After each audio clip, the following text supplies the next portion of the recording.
Czeszko! Hejka. Hejka. Czeszko! Cześć podróże wojownika. Cześć. W tym odcinku jadę do legendarnego American Top Team, gdzie spotkam się z Karoliną Kowalkiewicz, zawodniczką UFC. Nie tylko porozmawiamy, ale też zrobimy wspólny sparring na macie. A oprócz tego pokażę Wam miasto, gdzie milionerzy zamiast parkować samochody przed domem, cumują swoje luksusowe jachty. Na koniec spełniam też swoje małe marzenie o przejażdżce Teslą Cybertruckiem. Zapraszam na odcinek.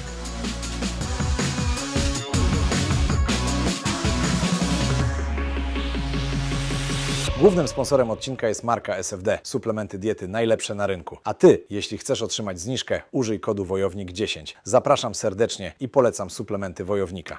Siemanko, pozdrawiam z Florydy, a dokładnie z Key West, a dokładnie koło Key West, bo nie jesteśmy w samym Key West, bo musieliśmy wyjechać troszkę dalej. Początek dnia zapowiada się naprawdę spoko, mamy troszkę pracy, troszkę pokorzystamy z tego kempingu, no i później pojedziemy do miasta. Wczoraj mieliśmy taką sytuację, jaką mieliśmy. Ktoś nam próbował chyba się wrąbać, albo próbował nam okraść kampera, no w sumie to i to pewnie. Dobrze, że wyszło jak wyszło i że byliśmy w środku.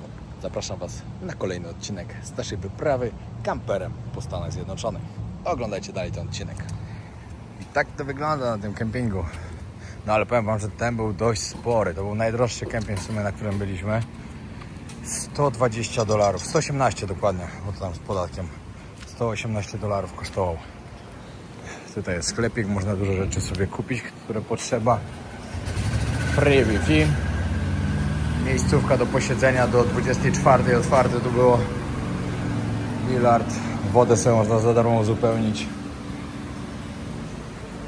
Wczoraj wieczorem też ładnie. Wieczorem, w nocy.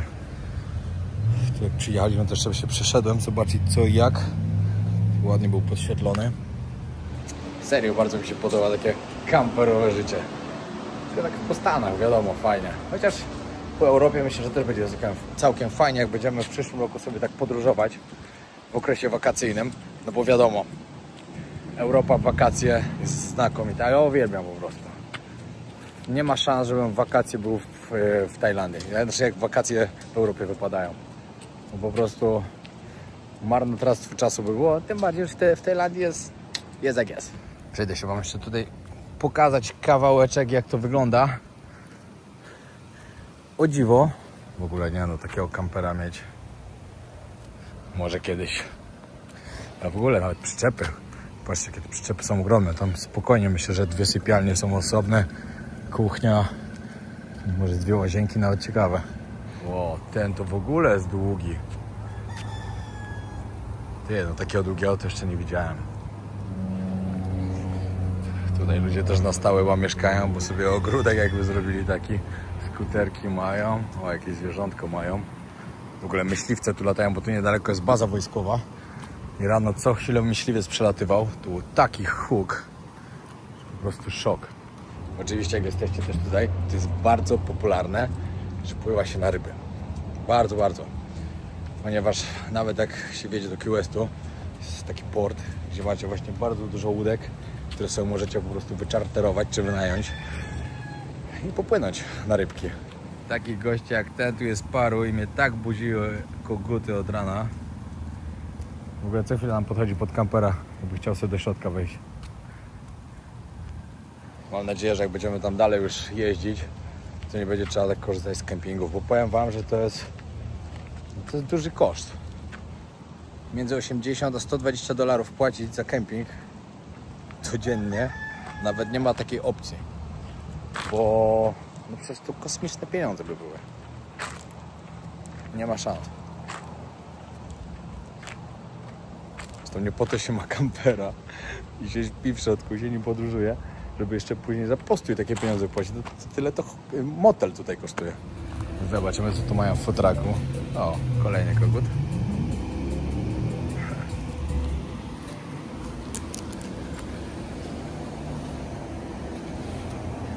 Co tu ciekawego będzie? Taką kubańską kanapkę bym zjadł. Uwielbiam je po prostu.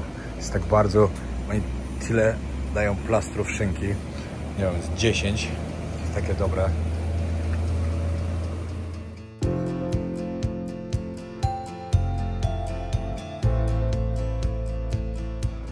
Zatrzymaliśmy się po drodze w takiej miejscówce. patrzcie, byliśmy w Key West. Miała być łódka, miały być kajaki. No, pogoda tragiczna. Co chwilę padało. Godzina za Key West. Taka pogoda. W ogóle przed chwilą zauważyłem, że to, co nagrywałem w polskim sklepie, to, co tam jedliśmy, dobre pierogi, zupki, w ogóle zakupy, wszystko. W ogóle za zakupy zapłaciliśmy $180 za 2 małe reklamówki. Ceny kosmos. No ale trudno.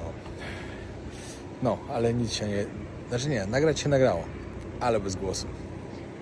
Mikrofon zostawiłem w samochodzie, tutaj podpiąłem resztę, myślałem, że go mam przymocowanego jak zawsze. Okazało się, że niestety nie. No i na takiej miejscówce się zatrzymaliśmy na chwilę. Z drugiej strony tej wysepki jest taki syf, że po prostu szok. Tyle glonów. Sportowy świr w trasie do Miami z powrotem. Muszę się zatrzymać po drodze i zrobić trening. W Miami już byli za późno, jakbyśmy nie zdążyli poćwiczyć. Ale piękne niebo. Dobra, trening zrobiony. Można jechać dalej, mam jeszcze 4 godziny drogi. Jest 19, jeszcze przerwa jakaś około 24, pewnie będziemy gdzieś w Miami. Siłownia zrobiona, teraz kolacyjka. Mamy jeszcze parę godzin siedzę, ale tylko 2 godziny w sumie. Siły, ale najważniejsze, poćwiczone, dobrze sobie zjemy. No i co? Idę do Miami. Siemanko. Dzisiaj spaliśmy przy drodze. Tiry były zaparkowane, tak to stwierdziliśmy, że też stajemy i idziemy spać. A zaraz jedziemy na plażę zobaczyć. No i jesteśmy w Hollywood.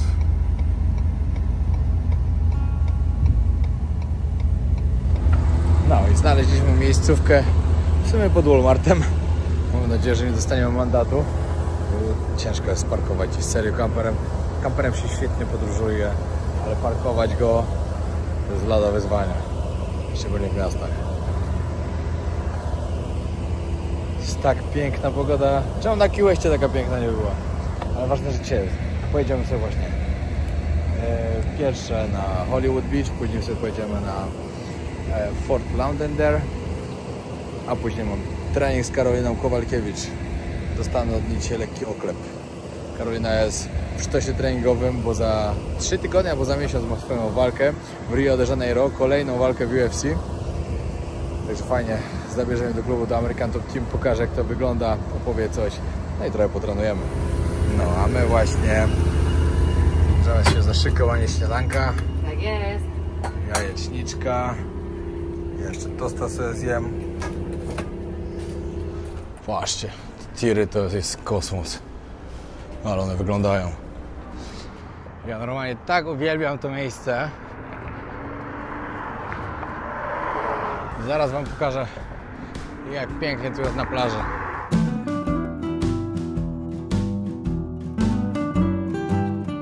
No i teraz wejdziemy na początku tutaj właśnie od Holland Beach, ale idziemy w lewo właśnie w stronę Hollywood.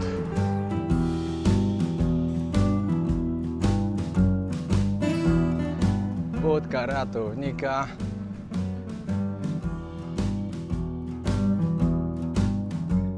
Powiem wam, że dawno takiej temperatury nie czuliśmy. No Vegas. Vegas, o, no nie, Vegas było jeszcze cieplej. No ale odrobinę cieplej.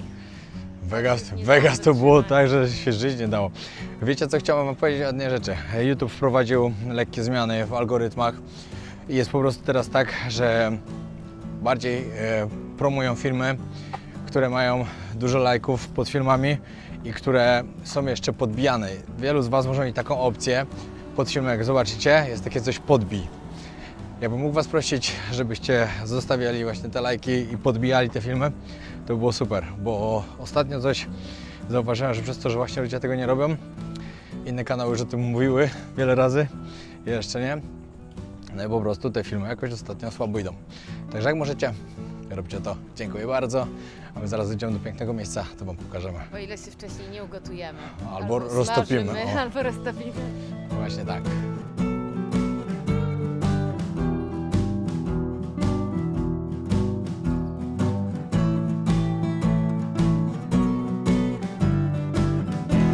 Patrzcie, jaka duża.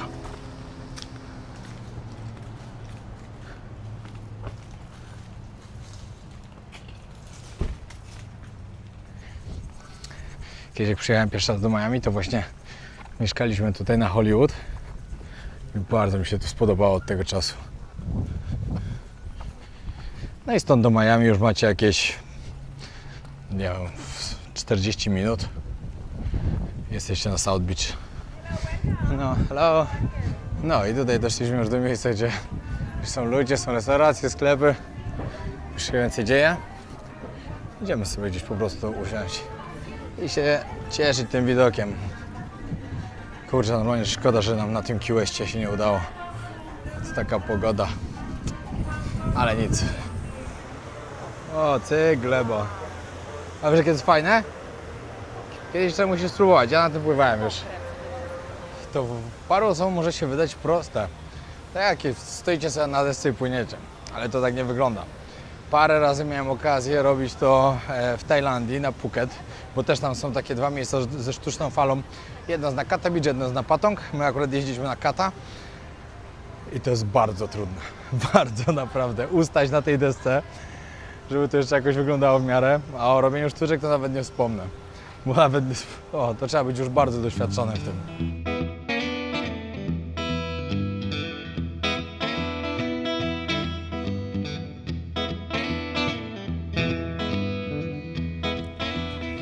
No i tak, tutaj dzień i ja. Nie wiem, kto z Was tutaj był kiedyś, ale jeśli wybieracie się do Miami, to na pewno bardzo warto odwiedzić tą plażę.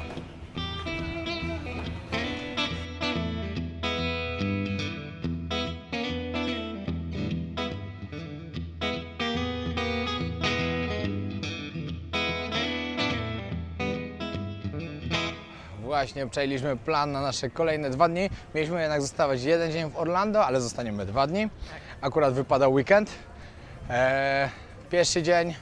O nie, weekend to nie jest dobry czas na takie atrakcje. No ale nie da rady inaczej. Kurde, nie dobrze. Niestety. No ale za to będziemy w Orlando wieczorem jeszcze, to wieczorem po mieście pochodzimy. Orlando jest ogromne miasto. Taki, że wiesz, że w sobotę i w niedzielę będą tłumy. No będą, no ale nic nie zrobimy. Także jeden dzień. W kolejkach do... Nie, kupimy sobie VIP, będziemy z kolejki wchodzić. One są pewnie troszkę droższe, ale nie przynajmniej w kolejkach. No, także jeden dzień. Harry Potter Studio. Czy to będzie Warner Bros. Studio? Nie, to jest chyba Universal Studio. A, Universal Studio z Harry Potterem. A drugi dzień NASA. No, byłem w takiej stacji kosmicznej, a w sumie to w Muzeum Kosmicznym. Muzeum Kosmonautyki, dokładnie. W Moskwie. To poczekajcie, to było w Moskwie? Czy w Petersburgu? W Moskwie. W Moskwie byłem w takim. No i fajnie, że teraz zobaczę drugą stronę, czyli amerykańskie NASA.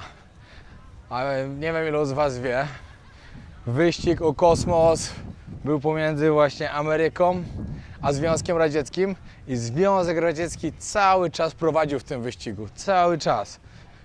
No aż w końcu Stany Zjednoczone powiedziały, że wylądował człowiek na Księżycu. Ja mam swoje zdanie na ten temat, już wiele razy o nim mówiłem. Pomyślcie sobie, jak to jest możliwe, że nie wiem, to było chyba w latach których 60. Coś tam, no nie wiem, no przypuśćmy w któryś tam latach, że wtedy człowiek lądował na Księżycu. A teraz, jak jest tak rozwinięta technologia, jesteśmy po prostu tyle lat do przodu ze wszystkim, a teraz jakoś nie może wylądować? No. Każdy na zdrowy rozsądek, każdy ma chyba swój rozum i sam sobie potrafi na to pytanie odpowiedzieć. Prowadziliśmy koło budki, sobie nawet zdjęcia zrobiliśmy. A to jest takie, no takie zdjęcie, które trzeba mieć. Będąc tutaj. Bardziej przy tych budkach na plaży Miami Beach, ale tutaj też spoko.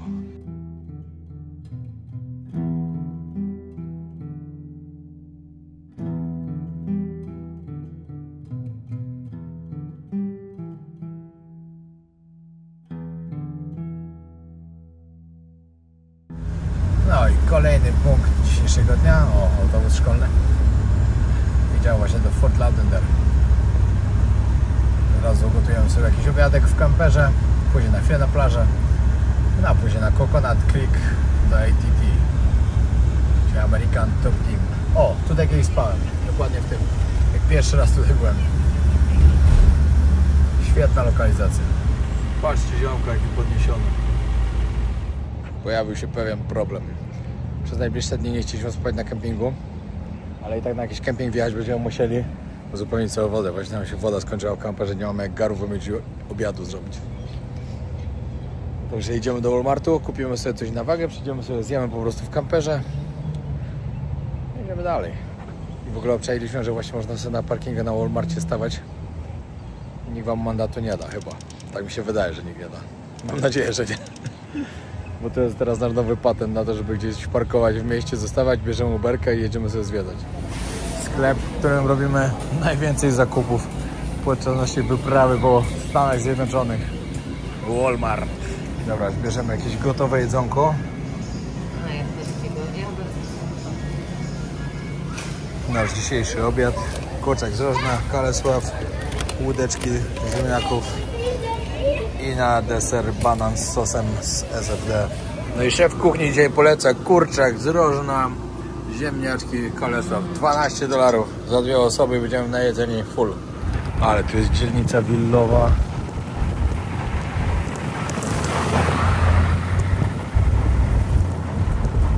Mogliście sobie mieć taką willę, jeszcze jacht przed willą stoi zaparkowany. I tutaj tak w każdej prawie. O tu. Wow. Nieźle sobie tutaj ludzie żyją. No i tu jest cała ulica z barami przy plaży. Dzisiaj piątek, to pewnie się tutaj będzie coś tam działo. Bardzo ładnie się przeszedł tutaj gdzieś, ale nie ma gdzie zaparkować. O, tutaj to jeszcze jest spokój. Dopiero się wszystko będzie zaczynało dopiero. Dopiero 18. No ale tutaj to miejscowa to jest taka typowo wakacyjna. Za każdym razem jak tutaj byłem, to mi się podobało.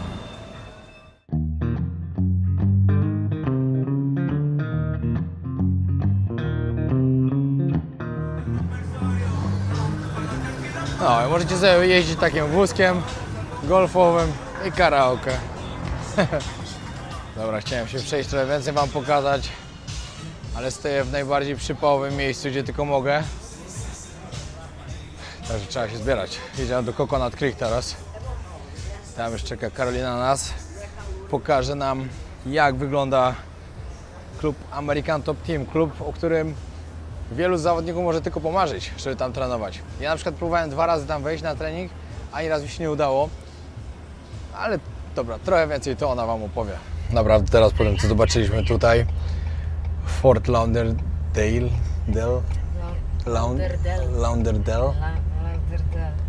to tutaj też bym chciał mieszkać. Ale tutaj to już trzeba być obrzydliwie bogatym, żeby mieszkać, także pewno nie szybko. No i właśnie podjeżdżamy. American Top Team. A jesteśmy na Coconut Creek. To jest fabryka talentów, fabryka zawodników UFC. Nikt z ulicy sobie po prostu tak nie może wejść tutaj trenować.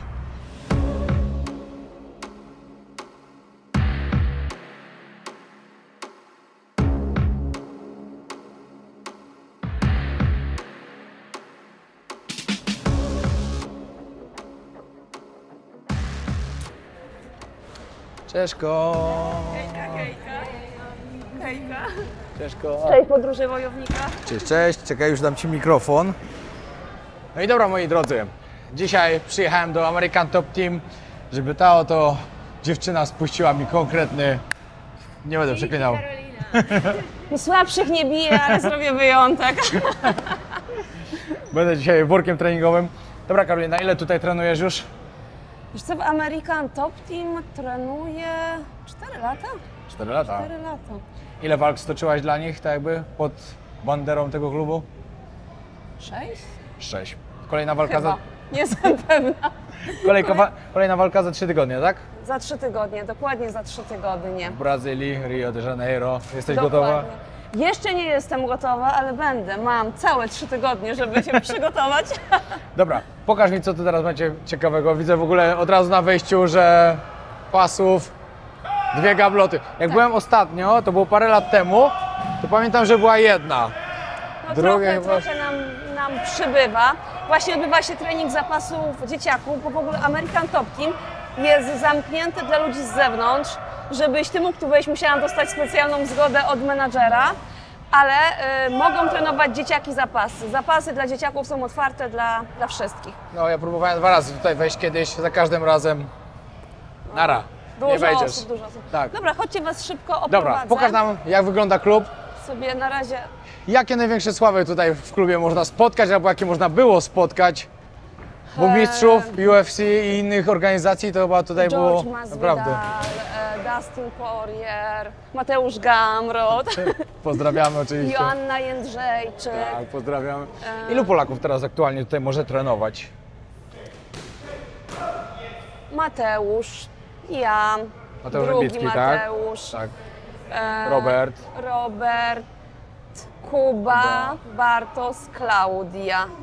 No. To mamy siódemkę. Niezły skład, naprawdę niezły skład. Teraz oprócz Ciebie jeszcze ktoś tutaj jest? Jest Klaudia, akurat nie w tym momencie, Okej. ale przyjechała na miesiąc potrenować. A ktoś z Polaków Ci pomaga w przygotowaniach do walk? Nie, Sam, tak, czy tutaj masz typowo team stąd? tak, mój cały team, moi trenerzy to są Brazylijczycy. Moim głównym trenerem jest trener Marcos Parumpa Damata, trenerem od stójki jest trener Anderson Franca. Everton od przygotowania motorycznego. To są tacy trenerzy, z którymi cały czas pracuję. Taki mój team, który jeździ ze mną na Czyli walki. ile masz osób w teamie? 5? 4? Taki mój stały team to są 3 osoby, no i oczywiście inni trenerzy, do których chodzę na grupy. Na przykład trener Mokko, który jest w ogóle legendą zapasów, jest tutaj głównym trenerem od zapasów. Oczywiście Mike Brown, także jest Czym się tutaj... czujesz najpewniej? Stójka, parter, czy wszystko? Wiadomo, że najbardziej lubię stójkę, chociaż odkąd jestem pod skrzydłami trenera Parumpy, no to coraz lepiej czuję się w parterze. Fajnie, dobra. Tutaj na przykład mamy też bardzo dobrego trenera od boksu. Oprowadzę was po Nie klubie. miałem okazji nigdy tego zwiedzić, bo tutaj tak naprawdę w klubie można mieszkać, tak? Tak, tutaj na górze są dormsy, ale ja tam nie mogę wchodzić, bo kobiety nie mają tam wstępu. A, czyli tylko dla facetów. Tak jest. No bo Taka widziałem lekka. właśnie, że Mateusz mówi, Tu że mamy małą salkę zapaśniczą. chłopaki MMA sobie robią. No, tutaj mamy małą klatkę. I też takie Masaże. studio, że jeżeli chcemy coś nagrywać i tak dalej, to możemy. Tam jest wejście do dormsów, ale ja tam nie mam wstępu. Okej, czyli tam nie pokażemy. A jak wyglądają pokoje? Tak normalnie jak taki zwykły hotelowy pokój mają każdy pojedyncze, czy po 2 osoby się mieszka? Jak to wygląda? W pokojach są po 2 łóżka, ale zazwyczaj mieszka tam 1 osoba. Okej, dobra. Tutaj jeszcze mamy taką małą salkę do zajęć indywidualnych. Teraz też tam dzieci. hasają dzieciaki. Jaki to jest ogromny, No, naprawdę. oczywiście główna klatka. Tutaj mamy Asię z pasem. Jest. Parę takich mocnych person się tutaj przewija, co? Oj tak, no teraz w tym momencie mamy kilku mistrzów UFC. Mamy Aleksandra Pantozie, mistrz w wadze 57, Kayla Harrison, mistrzyni w wadze 61. Nie no. Niesamowite miejsce, naprawdę. Ile razy w tygodniu trenujesz? A nie, w tygodniu to codziennie, ale... Tutaj na przykład jest moje zdjęcie. O! Patrzcie tam. Fajnie, tego chłopaka też tam też do Tajlandii przyjeżdża. Brazylijczyk. Widzisz, wszystkich znasz. No wielu. Tam też jest moje ładne zdjęcie. To jest ta walka, o której rozmawialiśmy? Wtedy co było blisko? Tak. Gdyby się potoczyło inaczej, to bym nigdy tu pewnie nie trafiła. Ale Tutaj są szatnie. czyli wtedy jak walczyłaś z Aśką, to jeszcze nie byłaś pod skrzydłami American Top Team? Nie. Czyli wtedy w Polsce typowo się przygotowywałaś Tak, do walk? trenowałam w Polsce, Asia trenowała w American Top Team i ja tutaj przyjechałam, jak byłam po 5 przegranych z rzędu. No. I to miała być moja ostatnia walka, że miałam robić taką pożegnalną walkę, fight camp w American Top Team. No i przyjechałam i po 2 tygodniach stwierdziłam, że muszę się tu przeprowadzić, bo będę jeszcze walczyć, będę trenować i tak się zmieniło Fajnie. życie. O, tego chłopaka też znam. Widzisz. Nie no, wielu znam. Sami koledzy. Wielu z tych chłopaków się przewija po Tajlandii. Znaczy przez Tajlandię. Wielu przyjeżdża do klubu, tam do Tiger Muay Thai, teraz do Bang Tao. Także fajnie. Tutaj mamy siłownię. Siłownia, no to też widziałem na paru filmikach i u Ciebie, i u Mateusza. Pokażę Wam jeszcze moje ulubione zdjęcie. O, jest jeszcze kolejny. No. Ja z Asią. Ale cóż za piękna mina. Fajnie. Która była Twoja najcięższa walka w życiu, jak sądzisz? Ja wiem, że wiele jest ciężkich i też nie patrzę na przykład wygrane, przegrane, bo mogła być najcięższa, którą wygrałaś, a nie koniecznie, którą przegrałaś.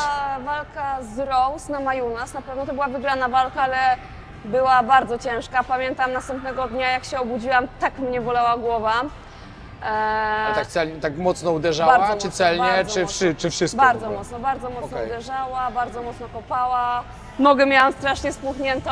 I co, jeszcze walka chyba z Jan Xiaonan w Nowej Zelandii, kiedy przegrałam, ale na początku pierwszej rundy doznałam kontuzji oka i przez 3 rundy walczyłam z kontuzją i nawet nie wiedziałam, że mam kontuzję. Znaczy, bolało mnie bardzo, ale myślałam, że po prostu, wiesz, że... Nie, adrenalina jak działa, to wiesz, to inaczej troszkę jest. Ale nie było tak źle, bo wtedy UFC zafundowało nam z Nowej Zelandii, ponieważ miałam bardzo poważną kontuzję, powrót biznes klasą. Miałam swój własny pokój, wiesz. To nie ma źle. 18 Są plusy. godzin non-stop lot, więc nie było tak źle. Są duże plusy tego wszystkiego. Moi drodzy, teraz muszę się przygotować na niezły oklep, ale powiem Wam tak. Dostać od zawodniczki UFC i to zawodniczki, która była w topie, która walczyła o pas mistrzowski, zresztą z drugą naszą mistrzynią, czyli z Aśką, to tak naprawdę przyjemność. Jaki masz rekord? Mam rekord 16-9, czyli 16-9. 16 wygranych walk, 9 przegranych, czyli I z to tego- daje 25 zawodowych I walk, z tego 18 w samym 18 UFC? w UFC. Wow! A w KSW wcześniej ile miałaś? Już Ci mówię, patrz tu na moją ściągę w Jak KSW szybko w ogóle weszłaś do KSW? Po ilu walkach? Szybciutko chyba, co? Bo Wiesz tutaj nie co? było w ogóle kobiet, które walczyły. Chyba tak w dużym skrócie. Ja zaczynałam od Krav Maga. Chciałam się nauczyć samoobrony. Odkąd byłam małym dzieciakiem, małą dziewczynką, chciałam być jakąś inną, niezależną kobietą i zapisałam Udało się. W wieku 16 lat zapisałam się na samoobronę na Krav Maga. Po paru latach zostałam instruktorem Krav Maga. No i chciałam być dobrym instruktorem i chciałam poznać inne sztuki walki i stwierdziłam, że MMA jest takie najbardziej wszechstylowe, będzie fajnym uzupełnieniem. Zaczęłam trenować MMA, ja w ogóle nigdy nie chciałam startować w zawodach, ale na jednej klubowej wigilii po lampce wina się rozluźniłam i trener mnie namawiał do startów i powiedziałam, dobra, niech będzie.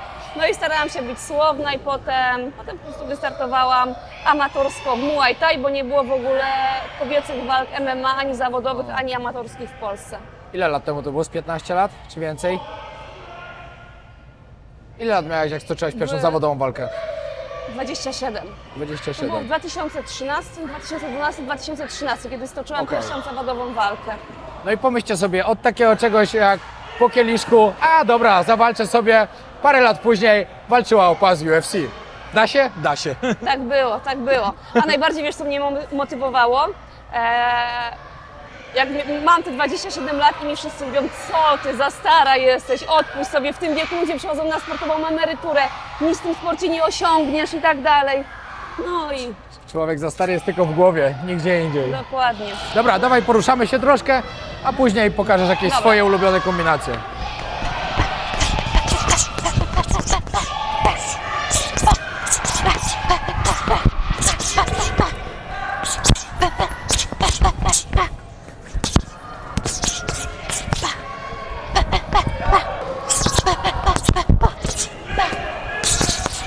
I co, gotowy na wpierdy? Powiedzmy. Od Ciebie dostać to będzie przyjemność. Zapraszam. Bam, bam, bam, bam. I po mnie. I zrobimy to. O Jezu, już sobie wyobraziłem te łokcie. Aż mnie nos zabolał. A mogę Cię też tak lekko kopać, czy raczej nie kopać? Możesz. Dobra.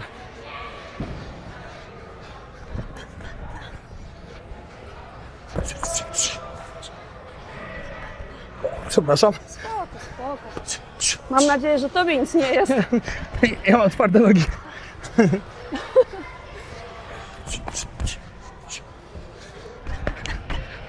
Dobra, i teraz rób akcję.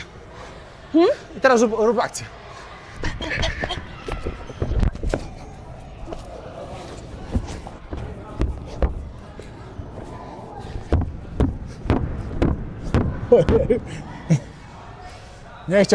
Nie chciałbym tego przeżyć. Ej, no. Naślesz Karolinę na mnie.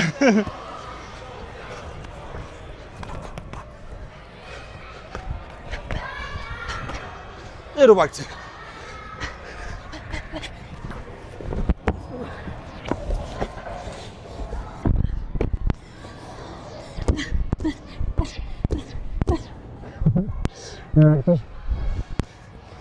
Jak komuś się tak, no to krucyfiks się mówi, nie? Krucyfiksach.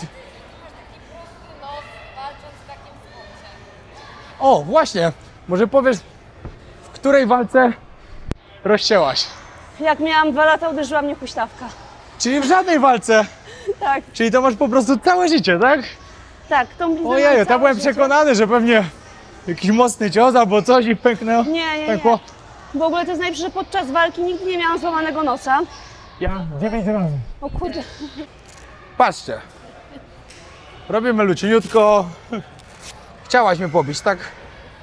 Co, No nie, co ja ci zrobiłem, mi To nie powiedz? ja, mnie tu nie było. Co ja ci zrobiłem? To nie ja, mnie Myślałem, nie że było. się lubimy, Karolina. Dobra, Karolina, czym się to zajmujecie tak na co dzień? Bo mieszkacie od 4 lat. Cały czas na stałe, że jesteście od 4 lat tutaj? Tak. Jesteśmy tutaj na stałe. Mam nadzieję, że na stałe tu zostaniemy. Nie dziwię się. Wiadomo, że ja całe życie walczyć nie będę. I prowadzimy tutaj biznes Everest LLC, Everest Agency. Spektrum działania jest bardzo szerokie. Jeżeli na przykład jesteście zainteresowani fajnymi wakacjami na Florydzie, pomożemy Wam wszystko zorganizować, podpowiemy, gdzie warto pojechać, zorganizujemy nocleg, samochód, wszystkie takie rzeczy. Organizujemy różne eventy. Głównie w tym momencie się zajmuje tym mój mąż Łukasz, ponieważ ja dalej jestem skupiona na swojej karierze, ale property management, construction, tak jak mówiłam, organizacja eventów, organizacja wycieczek, wszystko co sobie wymyślisz, coś wymyślisz, my to robimy. O, ja sobie mogę dużo wymyśleć. Nie ma rzeczy niemożliwych. No, powiem ci, że dla mnie, jakbyście mieli coś wymyślić mocnego, to musielibyście się postarać. Dobra, właśnie, gdzie was możemy znaleźć? Zostawimy od razu oznaczone profile. No Karolina to łatwo pewnie. Najlepiej przez Instagrama, Tak. Everest LLC. Dokładnie tak. Dobra, czy Łukasz dalej coś jeszcze trenuje? Bo on w Polsce był trenerem, tak? Tak, wiesz co, Łukasz, pan tutaj sobie nagrywa. Łukasz był w Polsce trenerem, był moim głównym trenerem, był moim head coachem. Teraz nawet nie ogląda moich walk, nie lata ze mną na walki. Już nie trenuję żadnych zawodników, trenuję tylko dla siebie, rekreacyjnie, dla fanów. Czasami sobie tam z chłopakami potarczuję. Pokażę parę myczków Mateuszowi Gamrotowi. Ja to już w ogóle przyjeżdża, bo za niedługo, tak mówił coś Łukasz Tak, ostatnio. Mateusz będzie w sobotę. Przygotowuje się do kolejnej walki, bo już oficjalnie powiedzieli, chyba ogłosili już, nie? Czy jeszcze nieoficjalnie? Nie wiem. Coś widziałem, że ma podpisane Coś tą walkę. słyszałam, coś wiem, ale wolę nie mówić. Podobno ma, ale nieważne kiedy. Dobra, może wytłumacz, bo teraz parę osób może pomyśleć, że Łukasz nie jedzie na twoje walki, bo wiesz, dużo ludzi mnie ogląda, którzy się nie znają na tym. Powiedz, dlaczego on nie jedzie na te walki i dlaczego nie ogląda, żebyście nie pomyśleli, że nie dlatego, że nie wiem, ma wyrąbane i nie wspiera, bo to zupełnie inaczej działa. Powiedz, o co w tym Łukasz chodzi. mnie bardzo wspiera, ale wiesz co, w momencie, kiedy już nasza relacja, że tak powiem, z relacji trener-zawodniczka przerodziła się w relację partner-partnerka, mąż-żona, to już było dla niego zbyt ciężkie, za bardzo się denerwował i po prostu nie jest w stanie nawet obejrzeć mojej walki, nawet jak wie, że wygrałam, on się tak denerwuje, że nie ogląda, nie jeździ. Ja nawet wolę, żeby ze mną nie jeździł na walki, bo jego stres mi się udziela i mnie to wkurza, że on za mną chodzi. Jak się czujesz? Wszystko okej? Wszystko okej, ale na pewno dobrze się czujesz? Dobrze się czujesz? No, a to jest Wiesz, to bardzo denerwuje też. Tak. Rozprasza. Rozprasza właśnie, dokładnie. Ja w ogóle nigdy nie lubiłam, jak jeździłam na walki, nigdy nie lubiłam, jak jeździli moi bliscy, zawsze lubiłam mieć tylko swój team, trenerów, ewentualnie kolegów z maty, ale nigdy nie lubiłam mieć takich mi bliskich osób na walkach. A miałaś kiedyś problemy z presją, na przykład z taką, że nie wiem, czułaś, że na przykład jak ostatnio Robert opowiadał, Robercik, że właśnie czuł za dużą presję tego, że za wiele osób na nim polegało, że na pewno pójdzie, że wygra tą walkę, że go to troszkę zjadło. Miałaś tak w którejś walce też? Nie, ja w ogóle, ja się nigdy nie, to jest ciężko w to uwierzyć, ale ja się nigdy nie denerwuję przed walkami. Sama walka to jest dla mnie taka wisienka na torcie. Ja to robię, bo to lubię, bo chcę to robić, nie dlatego, że ktoś mnie do tego zmusza. Ja się stresuję bardzo fight campem, okresem przygotowań. Stresuję się, żeby nie złapać kontuzji. Właśnie teraz jest dla mnie taki najgorszy moment, że po prostu już chodzę jak na szpilkach, bo zostały mi 2 tygodnie treningu.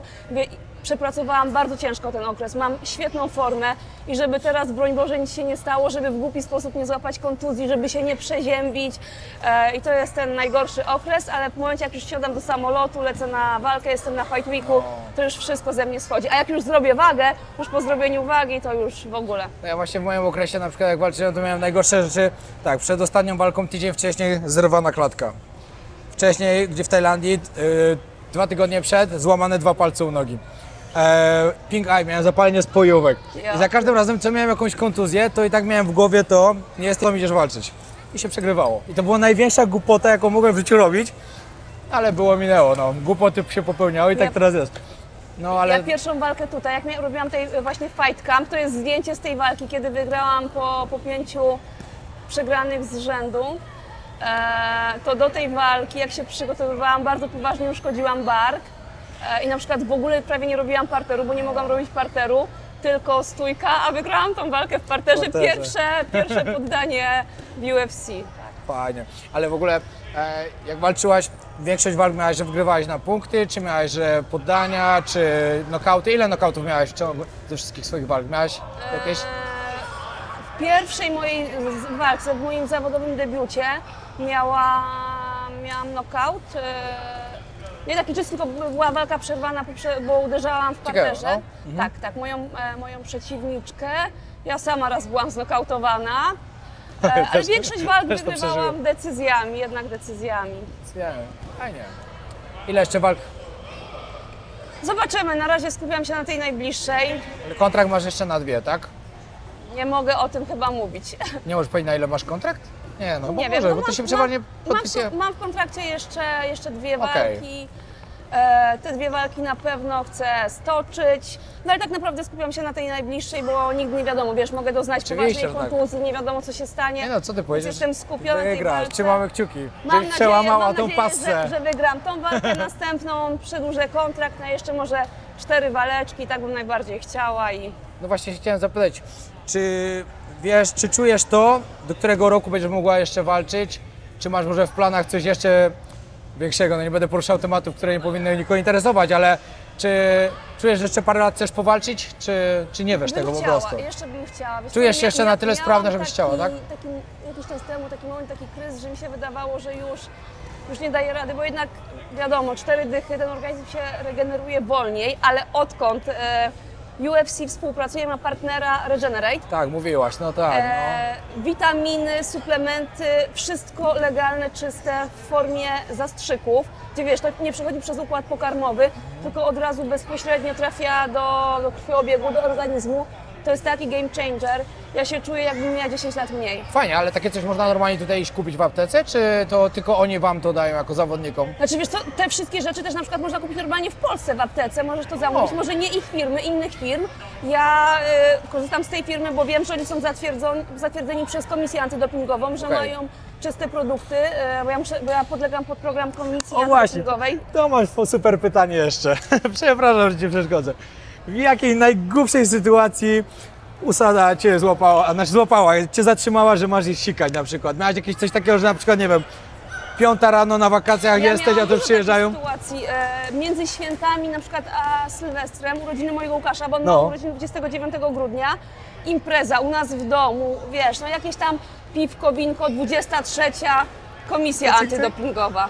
Kiedyś też dojechałam do Bydgoszczy, i zadzwoniła do mnie komisja antydopingowa, że są pod domem w Łodzi. No to wsiadłam w auto i szybko z powrotem do Łodzi. No bo to wygląda tak, że ty jak coś się przemieszczasz, musisz tam zgłaszać, Tak, ja że mam się taką przemieściłaś, tak? aplikację i muszę codziennie zgłaszam, w jakim miejscu mogą mnie spotkać. Chyba, że na przykład mam długą podróż, no to wtedy wpisuję, że na przykład lecę samolotem, nie będzie mnie, ale codziennie muszą mieć lokalizację, gdzie mogą mnie Ja wiem, ja właśnie nie czytałem, że spotkać. niektórzy zawodnicy to mieli w tak dziwnych sytuacjach, że naprawdę u nich zaskakiwali w wakacje, wiesz, gdzieś na jakiejś wyspie, ktoś leży 5 rano, No to cyk, sikaj. do Tak, do pudełeczka. tak.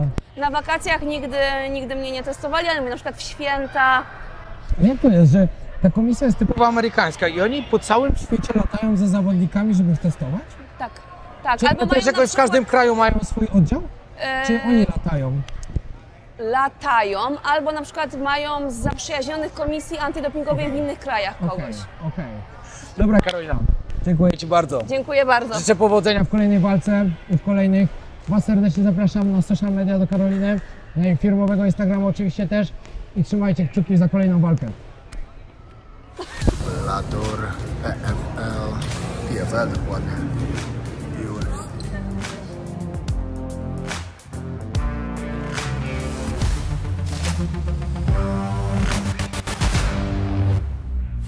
No i moi drodzy, za chwilę będę testował to piękne oklejone auto na nowo. Siemanko, siemanko. Siemanko. Ładnie wygląda. Słyszeliście, jak Karolina mówiła, że firma Everest potrafi wszystko załatwić? Nie żartowała. Karton z moimi książkami. Odkąd wyszły nie widziałem, jak wygląda książka, teraz pierwszy raz właśnie ją oglądam. Mówisz i masz. Ładna. Skromnie mówiąc, A ładna. teraz proszę ładnie podpisać. Ładnie tak. Ładna dedykacja, Ładna dedykacja. dla państwa No. zaborowskich. Ale naprawdę ładnie to zrobili. Taka wypukła jest. To jeszcze powiedz, gdzie ludzie mogą ją kupić. Dobra, właśnie. Jeśli ktoś jeszcze nie ma książki, zapraszam serdecznie do przeczytania moich ciekawych historii sprzed podróżowania i podczas podróży. podróżwojownika.shop.pl. Tam znajdziecie dla Łukasza i Karoliny od Podróżowojownika. Dziękuję za lanie w ATT. Dziękuję bardzo. No i tu Was od razu zapraszam na Instagrama. Wszystko załatwiam, to gwarantuję. Patrzcie ten karton.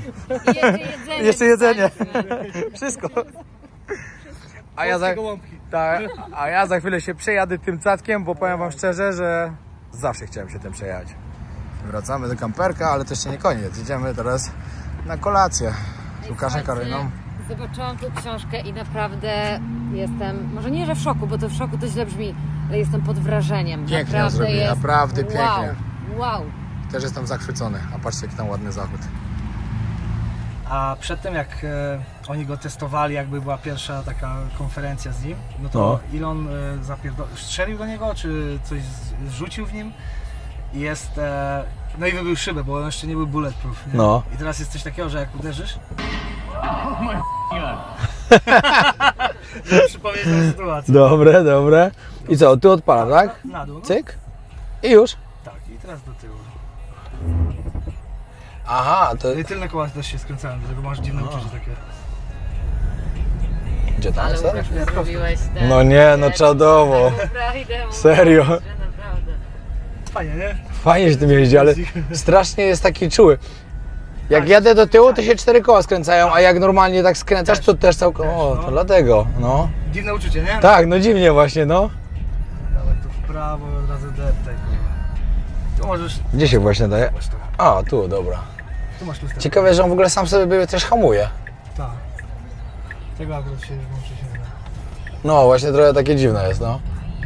Okej, no to lecimy. Wow! Na lewy? Nie no, pięknie! Dawno nie jechałem auto, którego po prostu tak łup! Dobra, nic, zawrócę, bo już dostałem to, co chciałem. Piotrek, ty się lepiej bawisz niż w tym Universal Studio. No, to na pewno. To na 100%. Skręci. Dobra, deptaj. Wow, ale ty jesteś. Samolot. No nie no, to przecież chwila moment widziałem 70 to mil, czyli 70 mil to jest 110? 120, no. Wow. Nie no, pięknie. Z ryba, co? Fajnie można się tym pobawić. Można.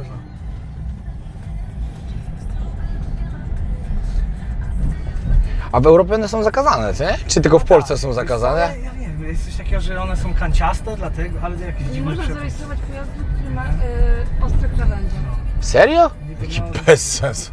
A polonezy są. No, I łady, kanciaki stary. kusi, nie? No, kusi, no. A ma na przykład tak, że jakby wyczuł, że ktoś jest na drodze, to się zatrzyma tak, sam? Tego nie da się wyłączyć. Okej, no. Dziękujemy bardzo za gościnę, dziękuję, że się mogłem tym karnąć i dziękuję za trening. Lecimy dalej do Orlando. Pozdrawiam.